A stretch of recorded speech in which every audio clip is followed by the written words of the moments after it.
뭐 마이크로소프트 회사에서 나온 이 윈도우하고 리눅스를 비교해 봤을 때 결국은 리눅스는 실패 아닌가요? MS가 좀 바뀌었어요. 우리도 오픈 소스를 많이 채용할게. 윈도우즈가 리눅스를 채용하면서 더 가치가 올라가고 주가도 올라가고 슈퍼앱 서비스인데요. 기존에 있던 은행 계좌, 보험 계좌, 기존 금융, 가상자산, CBDC, NFT가 하나에 다 융합되는 현금화라는 현실적인 생각을 하는 순간 버블 붕괴는 서로 현금화를 빨리 하다가 폭 망한 거거든요. 그렇죠.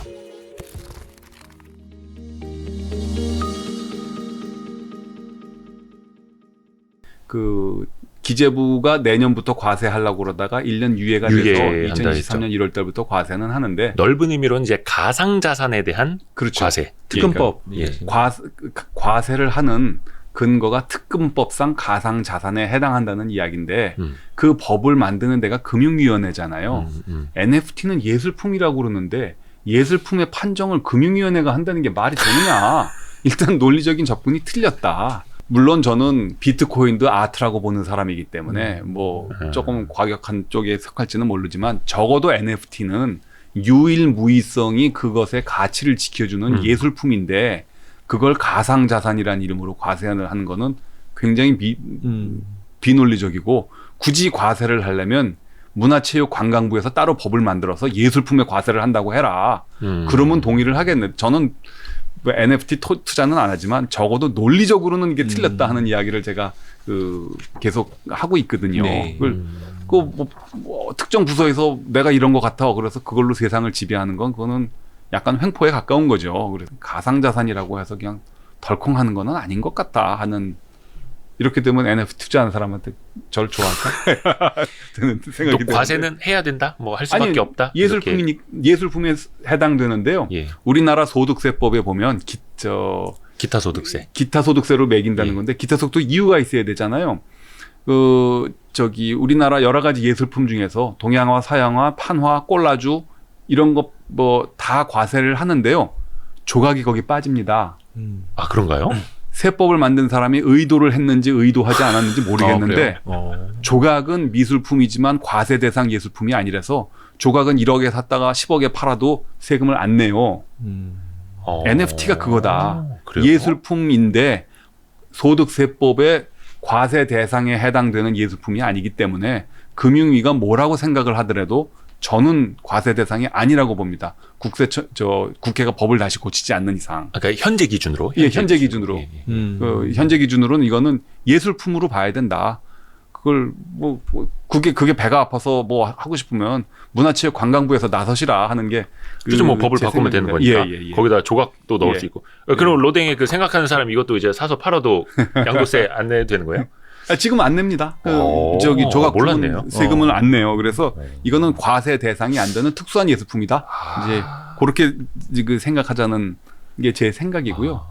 뭐 그렇게 다소설은 아닙니다. 뭐 유화나 이 동양화에 투자할 게 아니라 조각품을 과세 여부에 대해서는 좀 어떻게 생각하세요? 그런데 저도 이제 특근법이나 아까 말씀하셨는데 이제 이게 NFT도 서로 거래가 돼서 수익이 발생하면 과세를 할 거라고 저도 이제 그렇게 하려고 하는 방향성이 있다까지는 들었습니다. 예. 그건 이제 일반 뭐 주식이나 아니면은 일반 예술품하고 같이 본다는 생각인 것 같은데 저도 이게 예술품이라고 딱 놓고 보면 그 다음엔 생각이 좀 정보도 좀 달라지지 않을까 이렇게 생각이 되고 과세라는 기본적인 방향이 이제 수익이 발생하면 하려고 하잖아요. 그래서 이게 NFT 마켓이 커져서 볼륨이 커지면 당연히 그렇게 좀 움직임이 있으려고 하는 거는 좀 감지되는 것 같습니다. 정부는 이거 세금 되면 나중에 할 겁니다. 그러니까 노이즈가 크냐 아니면 세수가 더 크냐 요거 이제 저울질을 좀 하겠죠. 자, 이제 미래를 좀 한번 내다봐야 되는데 NFT가 과연 미래에는 얼마나 활용이 되고 어디까지 쓰일 수 있을 것인가. 그러니까 아까 잠깐 이제 메타버스 시대 이야기를 했습니다만 메타버스 시대가 되면 NFT는 아주 기본 중에 그런 기본이 되는 걸까요? 어떻게 보세요? 예, 지금 뭐 흔히 말하는 뭐 메타버스에서 이제 아까 제가 얘기한 말씀드린 굿즈가 오프라인에 있는 굿즈가 있고 메타버스는 굿즈가 있는데 그 명품 브랜드 명품.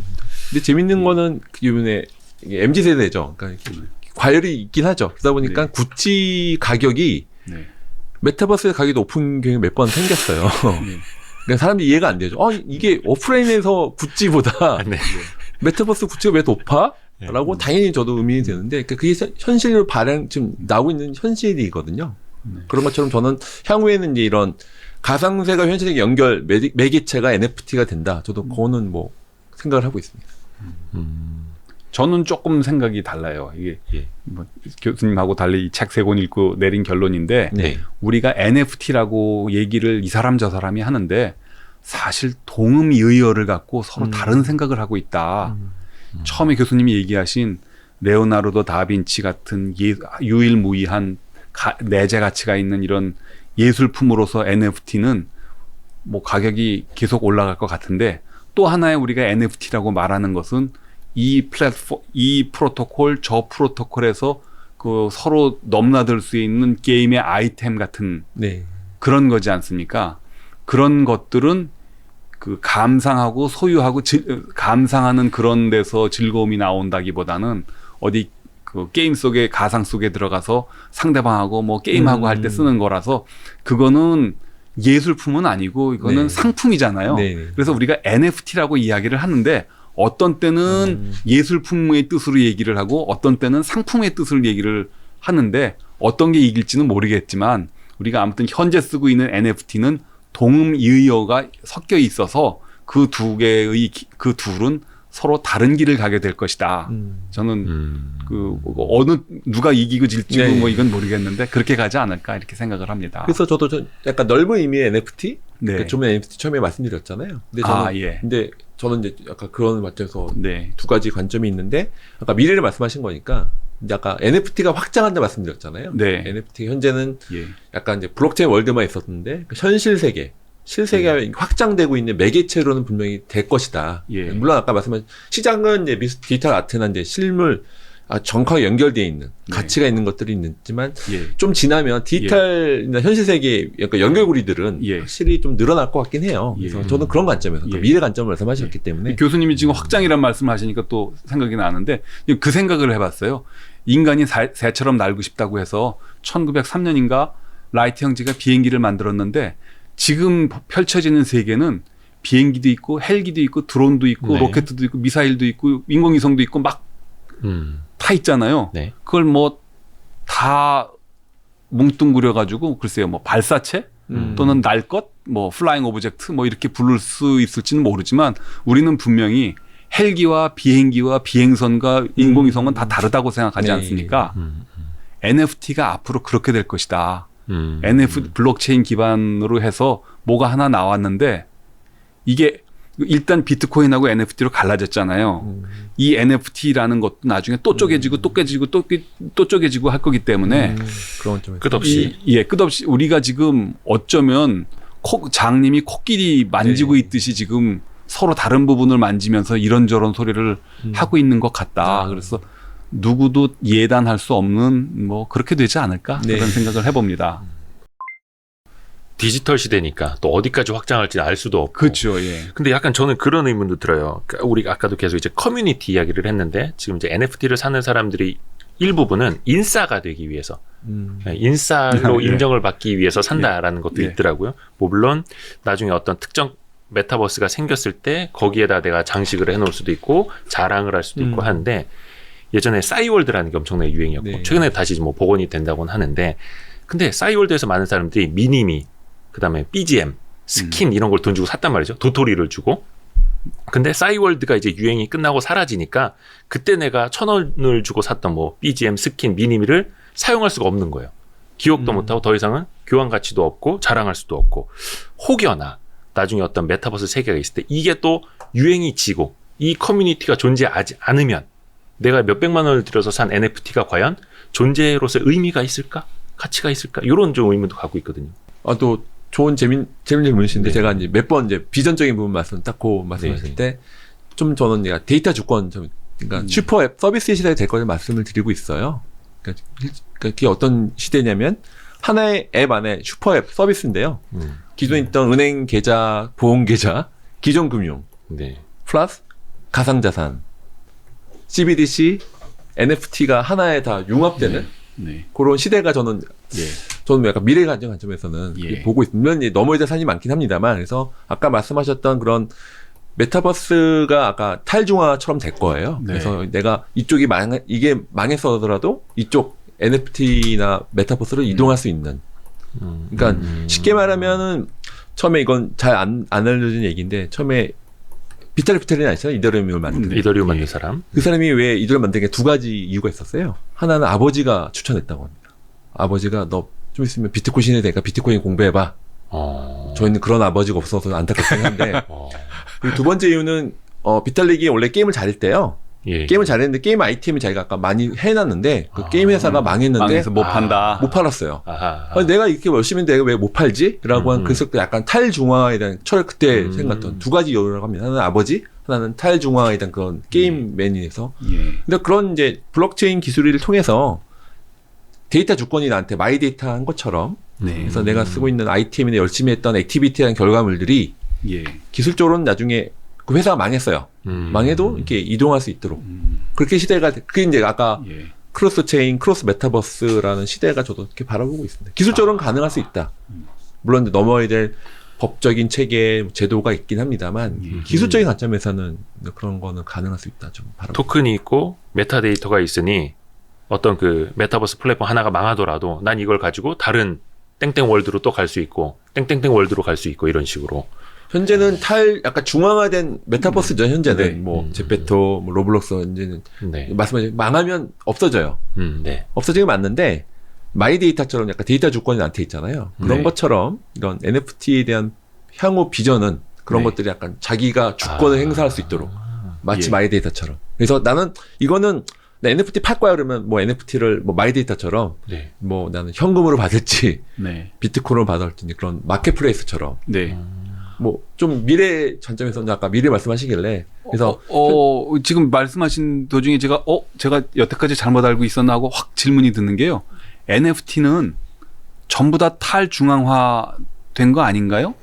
망하면 그 발행한 회사가 망하면 못 쓰게 되는 거예요. 아니, 현재는? 메타버스 말씀드리고. 메타버스를 사용하는 플랫폼, 사용하는. 그러니까 예를 들어 이거죠. 예를 들어서 로블록스나 지금 제페토 안에서 아이템 뭐 살 수가 있잖아요. 옷이 됐든 뭐 이렇게 살 수가 있는데 네이버가 제페토 만약에 서비스를 닫아버리면 사용할 수가 없는데, 그렇죠? 근데 NFT가 되면 사용할 수 있는 거죠. 그러면 이제 그들도 그 문호를 열어줘야 되는 거잖아요. 내가 예를 들어서 땡땡땡 앱을 통해서 사온 NFT인데 로블록스나 제페토 이거 걸고 싶어. 열어줘. 해서 그걸 거기서 또 열어줘야 되는 거잖아요. 기술적으로. 그런데 지금 재밌는 거는 로블록스나 제페토는 이제 중앙화된 메타버스도 좀 더 열리려고 하는 것 같아요. 이제 다른 블록체인형 메타버스가 좀 성장하고 있거든요. 네네. 그런 거 보면서 약간 현재는 중앙화돼 있는데요. 예. 근데 그런 좀 크로스하게 왔다 갔다 하는 시대가. 근데 재밌는 건 제페토나 로블록스도 모르고 있는 것 같지는 않아요. 맞아요. 리서치하고 있는 걸로 알고 있고요. 그래서 제페토 말고 또 다른 탈중앙화형 뭐 메타버스도 뭐 네이버가 뭐 준비를 한다고 뭐 하긴 하더라고요. 네, 그래서 이런 현재는 샌드박스나 디지털랜드나 뭐 엑스 인피니티 그런 여러 예들이 있는데 해외에서는 네네. 그러니까 그런 것들이 아까 향후에는 아까 좋은 질문이신데 그럼 뭐 제페토가 망했어요. 그러면 제가 열심히 했던 액티비티가 아이템이 사라지는 거잖아요. 네네. 사라지지 않게 할 수 있게 된다. 자연스럽게 지금 대화가 탈중앙화까지 지금 왔는데 네. 탈중앙화 교수님께서 말씀하시니까 제가 두 가지 질문을 평소에 하고 있었어요. 탈중앙화가 그 가치 중립적인 말이면서도 약간 좀 긍정적인 측면이 있는 것 같고요. 제가 보기에는 탈중앙화의 그 반대편 이면 어두운 면은 중앙화된 시스템보다는 전기를 많이 써서 지금 문제가 달고 있는 기후 변화라든지 네. 저탄소 사회로의 이행에는 역행하는 거는 아닌가요? 그거는 어떻게 생각하십니까? 그러니까 1세대는 당연히 그러면 ESG 때문에도 그렇고 예. 여러 가지 약간 좀 뭐 챌린지가 있죠. 네. 그래서 기술이 변화하는 거죠. 진화하는 것처럼 예. 처음에 1세대의 블록체인에 대한 부분들은 당연히 그런 부분이 아니죠. 지금 지구상에 존재하는 거의 대부분의 컴퓨터 시스템처럼 중앙 서버에서 모든 거를 관리하는 것보다는 전기를 많이 쓰는 거는 맞습니다. 많이 쓰는 거죠. 예. 그건 맞습니다. 예. 그래서 이제 기술 방향이 예, 약간 뭐 양자 컴퓨터 여러 가지 통해서 새로운 숙제 정도로 생각을 해야 되는 건가요? 말씀하신 것처럼 현재는 많이 쓰고 있는데, 예. 그러니까 현재 블록체인은 약간 고비용 조율은 맞죠. 네. 고비용 조율이지만 약간 예. 약간 뭐 탈중화나 네. 약간 좀 예. 신뢰를 얻겠다고 하는 그러니까 고비용 조율인데 네. 그 가치에서 약간 좀 뭐 신뢰라고 하는 걸 좀 더 우리가 같이 네. 데이터베이스인데 같이 공유하는 데이터베이스 예. 그리고 같이 이제 업데이트를 할 때 합의하면서 업데이트하는 거야라고 네. 하는 바라보는 게 많았던 거죠. 네. 그 얼마 전에 우리 차현진 작가님이 안 그래도 이 책을 이제 다른 좋은 저자분들하고 같이 기후위기 시대 12가지 쟁점에 관한 책도 쓰셔가지고 꼭 기후변화에 대해서 관심이 또 많으십니다. 저도 ESG 여기서 갑자기 기후변화 얘기가 나올 줄은 몰랐는데 좋은 그 챌린지가 많죠. 네네. 특히 비트코인은 워낙 예. 많아요. 어느 업계에 있든지 또는 분야에 있든지 이제는 지구를 생각해야 될 때가 된 것 같아요. 맞습니다. 저희가 그때 이 방송에 여기 나와서도 네, 그때 네, 제가 네. 말씀드렸잖아요. 예. 우리 어렸을 때는 그 영국의 맨체스터의 검은 하늘이 선진 한국의 미래라고 배웠거든요. 검은 굴뚝을 연기를 쾅쾅 내뿜으면서 이제 막 2차 산업, 예. 2차 이게 산업으로 뭐 가야 된다. 그 고도 성장해야 되는 것을 미덕으로 알았는데 지금 자라나서 이렇게 보니까 아 우리가 무슨 짓을 한 거야 하고 죄책감이 들더라고요. 그래서 지구에 대해서 책임을 지자는 생각에서 제가 기후 변화를 말씀을 드렸고요. 맞습니다. 탈중앙화 하면은 이제 또 생각이 나는 게 제가 공장님 앞에서 문자 쓰는 것 같은데 그 한 사람이 사유화 해가지고 중앙화 또는 사유화해서 관리하는 것보다는 여러 사람이 관리하는 것이 민주적이고 좋지 않느냐 하는 개념적으로는 그런데 뭐 마이크로소프트 회사에서 나온 이 윈도우하고 리눅스를 비교해 봤을 때 결국은 리눅스는 실패 아닌가요? 저는 잘 모르는데 그 제가 그 얼뜻 알기에는 그렇게 생각을 해서 결국 공유제나 사유제냐 또는 중앙이냐 분산이냐를 놓고 봤을 때는 이념적으로는 민주화되고 탈중앙화가 맞는 것 같지만 책임지는 사람이 사유화해서 관리하는 게 더 생존력이 높다. 우리가 고래하고 닭을 놓고 봤을 때 바닷속에서 고래는 제일 적이 없는 동물이잖아요. 네. 그러나 고래는 멸종하고 닭은 멸종하지 않는 이유가 고래는 주인이 없고 닭은 주인이 있기 때문이거든요. 그래서 탈중앙화 이거 말은 멋있는데 이거 그 제도적으로 보면 생존력이 약하지 않느냐 이제 그런 생각을 또 한번 해보게 됩니다. 이건 기술하고는 관계없이 이제 인간의 짐승에 관한 건데 재밌는 게 MS가 의외로 인대 때문에 돈을 많이 벌었죠. 네. 돈을 많이 벌었지만 모바일이 생기면서 굉장히 어려워졌죠. 네. 근데 지금 새로운 CEO가 오면서 재밌는 게 MS가 좀 바뀌었어요. 우리도 오픈 소스를 많이 채용할게. 아, 그렇습니까? 지금 MS 안에 리눅스가 들어가 있습니다. 아, 그래요? 그러면서 왜냐면 클라우드 시대가 됐을 때 아까 말씀드린 약간 중앙화된 우리가 윈도우즈 서버만 있었죠. 근데 MS가 지금 다시 매출이 올라가고 다시 가치가 올라가는 게 오픈 소스를 채우면서 올라갔어요. 가치가. 그래서 아까 윈도우와 리눅스 얘기를 했는데 아이러니하게도 윈도우즈가 리눅스를 채용하면서 더 가치가 올라가고 주가도 올라가고 많이 달라지죠. 그거 같으네요. 자본주의하고 공산주의가 싸우다가 수렴하면서 좀 비슷해지잖아요. 네. 뭐 서로 욕하면서 하다가 무슨 정반합처럼. 정반합처럼. 아, 그러니까 완전히 그럼 리눅스가 실패한 것도 아니네요. 리눅스는 실패가 아닙니다. 지금 오픈 소스의 가장 대표적인 성공 사례고요. 그래서 뭐 오라클이나 저도 IBM 오라클에 있었지만 IBM도 리눅스로 채용하고 오라클도 리눅스로 채용하고 심지어 MS조차 리눅스를 하면서 그래서 리눅스가 굉장히 오픈소스의 아주 대표적인 성공 사례가 됐죠. 그러니까 처음에 이거는 오픈소스고 누구나 책임지지 않는데 어떻게 될 거야? 근데 워킹돼서 그게 실제 리얼월드에 임팩트를 강하게 주고 있습니다. 제가 그거는 제가 몰랐었습니다. 그렇군요. 그 오픈소스를 이제 쓰는 데들이 많아지고 있다. 그래서 오픈소스, 오픈 파이낸스 이게 자꾸 오픈으로 가고 있는 거죠. 결국. 근데 오픈 파이낸스라는 말씀을 하지 말아주세요. 금융이 붙어버리면 또 얘기가. 아니 지금 저기 이제 얘기를 끝낼 때가 됐는데 그 제가 한 4년 동안 블록체인과 관련된 여러 토론이나 이런 그 공청회 갔을 때 다 합쳐가지고요. 오늘이 제일 편했어요. 왜 편했냐를 가만히 지금 끝나가는 무렵에 생각을 해보면 그 비트코인이 처음 등장했을 때 그 공청회나 이런 데 나가면은요. 기존 시스템이 잘못됐다.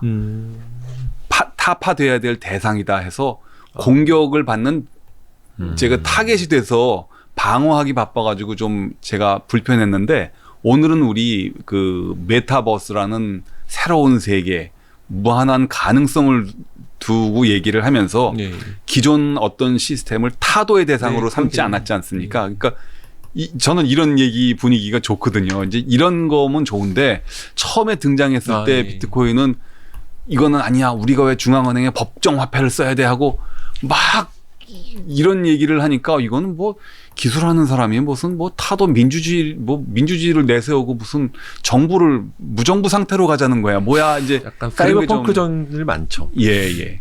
그리고 이제 아직은 끝내시면 안 되는 게 진짜 중요한 게 하나 남았거든요. 아, 그런가요? 제일 중요한 거 현금화. 그러니까 사실 사람들이 NFT를 투자를 하고 뭐 가상자산을 사고 하는 게 결국 돌고 돌아서 현금화하기 위함 아닐까 하는 생각들을 갖고 있어요. 예를 들면은 최근에 이제 게임사들이 다 게임 아이템을 NFT화 하지만 결국 비싸게 이제 값을 쳐준 그 아이템을 사서 뭐 다른 적들을 많이 물리치고 땅을 따먹고 하는 거 다 좋아. 근데 결국 그걸 통해서 나도 경제적인 이득을 얻기 위함이고 또 어디에서는 일종의 메타버스화된 부동산을 판다고 하더라고요. 실물 땅보다 더 비싼 값에 막 팔리는데 결국 그들이 메타버스 부동산에 투자하는 건 그걸로 일종의 차익을 얻어서 실물 부동산을 사기 위함 아니냐? 또 이렇게 보시는 분들이 있거든요. 요거에 대해서는 좀 어떻게 생각하시는지. 먼저 우리 그러면 저는 다시 비관적이 됩니다. 왜냐하면 그 가치 저장 수단은 뭐 돈만 있는 게 아니고 부동산도 있고 주식도 있고 채권도 있고 모든 자산이 다 가치 저장 수단이 될 수가 있는데 어떤 특정 자산의 가격이 필요 이상으로 높이 솟았다가 떨어지는 것을 우리가 버블이라고 하지 않습니까? 그 버블의 붕괴라고 하지 않습니까? 버블의 붕괴는 언제나 그 사회에 있는 사람들이 현금화를 남들보다 한 걸음 먼저 하려고 그러면서 이제 그 투매가 일어나는 거잖아요. 그렇죠. 대표적인 게 1720년에 있었던 미시시피 버블 역사책에 많이 나오지 않습니까? 프랑스 사람들이 프랑스가 정벌한 캐나다 그 넓은 영토, 프랑스 국토의 몇 배가 되는 거 저기다가 투자를 하면 큰 돈을 벌 거야 하고 서로 경쟁적으로 캐나다 북부를 개발하기 하는데 돈을 넣었다가 나 돈 충분히 벌었어. 이제 현금화 할 거야 하는 과정에서 서로 현금화를 빨리 하다가 폭 망한 거거든요. 그렇죠. 그래서 현금화라는 현실적인 생각을 하는 순간 버블 붕괴는 뭐 미시시피뿐만 아니고 남해 버블도 그렇고 튤립도 그렇고 다 그런 거라서 그 현금화라는 이야기를 하면 그야말로 이제 꿈에서 깨어나가지고 정신 차리자 하는 이야기로 돌아오기 때문에 제가 그렇다고 뭐 지금 초치려고 하는 이야기는 아니고요. 그 가능성은 언제나 언제 어디서나 그 각오해야 되는 것 같습니다. 교수님. 현금화 하려고 하는 인간의 욕심? 뭐 그런 탐욕은 당연히 있겠죠. 그래서 근데 그걸 발현하는 분도 있고요. 근데 제가 봤을 때는 현재 아까 NFT 마켓에만 한정해서 보면 현재 약간 이제 인플루언서들의 시장이에요. 그래서 그분들이 당장 현금화할 것 같지는 않고요. 그분들 이미 약간 여유도 있고 그걸 쇼업하려고 하는 분들이 쇼업하는 분들이 일부러 현금화할 것 같지는 않은데요. 근데 그 다음 세컨더리 마켓이나 그 다음 마켓들이 이제 약간 현금을 하려고 하는 분들이 생기겠죠. 근데 그런들이 제가 알기로는 당장 NFT 연결돼 현금화할 수 있는 제가 카카오도 그렇고 현재는 살 수만 있어요. 세컨더리 마켓이 최근에 나온 걸로 알고 있어요. 그래서 아마 이런데 오픈시나 뭐 니프티 게이트웨이, 슈퍼레어 이제 약간 레어가 나눠져 있는데 마켓 자체에서 이제 거기서도 현금화 물론 이건 이더리움으로 이제 할 수가 있는 거겠죠. 그렇게 하는 분들이 그러니까 현금화가 이더리움으로 현금화를 말씀하는 결국 이제 NFT를 이더리움을 이용해서 사고 파는 엑시트한다는 말씀하시는 거잖아요. 엑시트를 하는. 그러니까 엑시트하고 싶어하는 인간의 욕심은 당연히 있으니까 그런 것들이 약간 버블이 그게 많이 생기면 이제 버블이 꺼지는 거겠죠. 근데 이게 당장 내 현금하는 것보다는 내가 갖고 있는 게 더 어쨌든 미래적 가치가 높을 거야라고 하는 분들이 많아지면 남아 있는데 제가 봤을 때는 당장 현금하는 분들이 많을까라고 했을 때는 물론 욕심 있는 분들은 하시겠지만 현재는 그렇게 하기 아주 초기 마켓이지 않을까? 저는 굉장히 초기 마켓으로 보고 있어서 현금화가 지금 많이 나올 것 같지는 않습니다. 결국은 약간 미래적 가치에 가만히 보니까 교수님이 저보다 더 비관적이신 것 같은데요. 현재 시장을 결국 부자들의 돈잔치로 보시는 거잖아요. 지금을 시작 자체가. 그러니까 지금 시작 자체가 많아서요. 지금 솔직히 말씀드리면 NFT 현재 거래하는 분들이 얼마나 될까?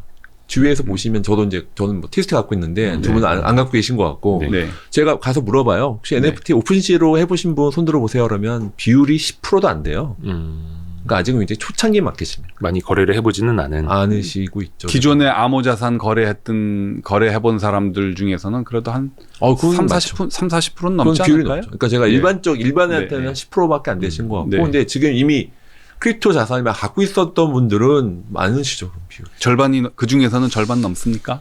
제가 봤을 때 절반 안 되실 것 같아요. 절반은 안 될 것 같아요. 외국은 더 많은데요. 우리나라는 절반은 안 되신 것 같아요. 그러니까 이제 약간은 이제 초창기 마켓이고 이제 저 동의합니다. 처음에 약간 이제 이 크립토 고래분들이 내가 과시용으로 비트코인인 게 플렉스하는 아니라 걸로. 내가 이 예술 작품도 갖고 있어 딱 보여주면 그런 게 시작했던 게 맞아요. 좋습니다. 객관적 팩트를 말씀드리면 혹시 더 뭐 질문이나 뭐 남으셨나요? 지금 마지막에 쇼오프 한다고 하니까 그 말씀 하나를 이제 끝으로 그 신기술이나 뭐 멋진 물건이 나오면 사실 부자들의 쇼오프가 사회를 이끌고 그 산업을 이끌기도 하거든요. 그쵸. 지금 이태리 베니스에 가면 다 곤돌라 타잖아요. 다 까만색이지 않습니까?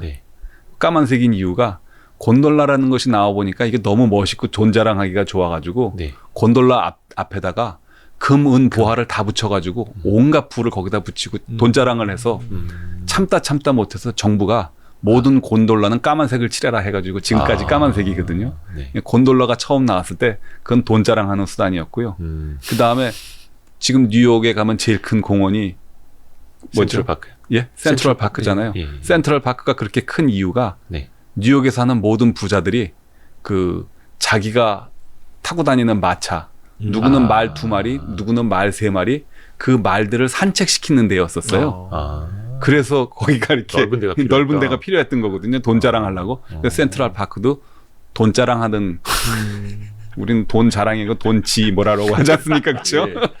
그런 거였으니까 인간의 탐욕이 그 과시욕하고는 조금 관계는 돼요. 그게 또 인류의 역사를 센트럴 파크나 곤돌라 같은 산업에도 영향을 만들어 온 거고요. 만들어 왔으니까 그런 것까지 감수하면서 나가는 게 NFT 시장 아닌가 이렇게 생각이 됩니다.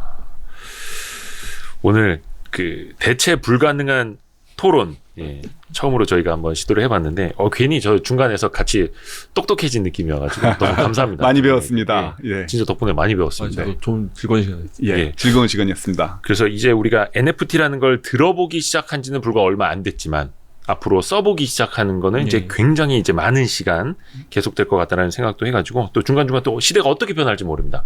그래서 두 분에게도 종종 저희가 도움 말씀을 계속 구하도록 하겠습니다. 오늘 차현진 작가님 그리고 윤석빈 서강대 교수님 두 분 너무 감사합니다. 네, 고맙습니다. 감사합니다. 수고하셨습니다.